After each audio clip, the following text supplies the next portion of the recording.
It's definitely more comfortable, but I'm getting more bar vibration with the risers. And there is the throttle lock, Atlas throttle lock. And speaking of stop and go, I'm about to hit 295 north on a Tuesday in DC. So welcome to stop and go, and I'm not gonna use the throttle lock. Welcome to Motos, Cades, and Coffee. Good afternoon, everybody. This is Andy. Welcome to Motos, Cades, and Coffee. Today we're gonna go take a quick ride, check out my throttle lock and my bar risers. Alright, so there's the Atlas throttle lock. There's the 1-inch bar risers. We'll see how they are. This one looks pretty good. And it stays. We'll see how it goes in the real world. Alright, gonna head for a little ride. Take care, man.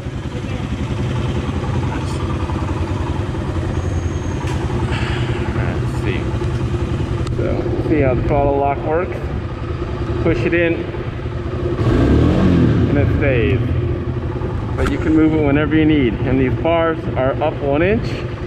And I rotated the bars back a little bit and bent the controls a little forward to make it a little more comfy. So let's head on out.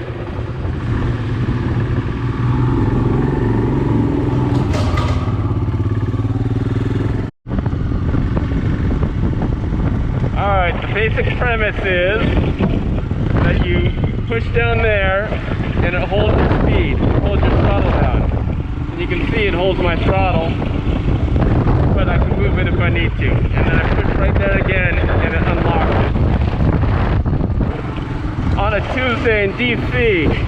So welcome to stop and go, and I'm not going to use the throttle lock.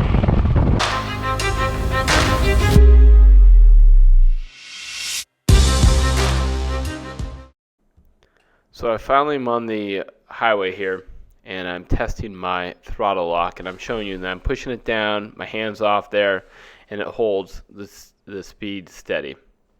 If I want to increase the speed, you just twist the throttle a little bit, and it goes up a little bit. Again, if you want to reduce the speed, you twist the throttle back down, and it reduces the speed.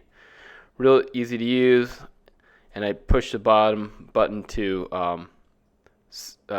unlock it and push the top button to set it, and it will hold. So I'm going about 65 here, and if I want to increase it again, just roll the throttle down. It doesn't lock it, but it holds it. It's more of a throttle hold. And I don't recommend riding with your hand off the throttle, but you can use it temporarily. And you see if I want to increase it, I'm just rolling the throttle on, just a tiny bit, adjusting it micro. And I'm saying there's traffic up there, so I'm going ahead and turning my throttle lock off, and that's the bottom button down there. Very, very kit and very almost like factory looking. So now I'm riding normal. There's traffic up there. The throttle lock's not on, but I turned it on now just to hold it. The traffic lightens up, and once again, I'm back on the throttle lock. Both hands are on the handlebars the whole time, but very loosely, and there's my wrist. It's just loose, and I can move it and not have to worry about dropping speed dramatically. And for a bike like the Himalayan, which doesn't have a lot of edit and go, is holding steady right there. So this throttle lock works really, really good.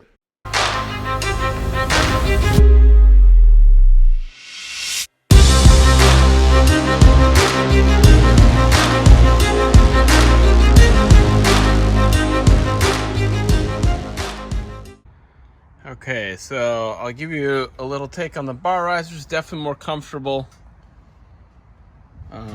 You know, 1 inch. They didn't mount perfectly, but I'll have to retighten them, I guess. It's just weird. There's spacing issues in there. I don't want to crank it down too hard. But they're stable. They're not rolling. And it's definitely more comfortable, but I'm getting more bar vibration with the risers and the lean back. So I don't know. I think it's definitely worth it, but I just got to do a little more thinking on how I want the setup to go. And there is the throttle lock, Atlas throttle lock. Again, really good. You push it down. Again, to set your speed, just do that. If you want to go a little faster, you just maneuver the throttle. It's really a throttle position hold instead of a throttle lock, is what I'll say. It looks really, really nice. Great job on the design. And the thumb, again, is really easy to hit, and that's how you unlock it. I have it down low. You can move it up a lot higher and position it higher, but then it blocks the starter switch again. They also make one that is inversely, it's flipped, so this is on the top part, and that's for throttles that have a heated grip. So you would get that one. So check your specific bike for which one fits yours. And I rate this one A+. It's kind of expensive. I think it was 136 bucks or 132, something like that. Definitely expensive. Other things get the job done, but this one looks really really nice.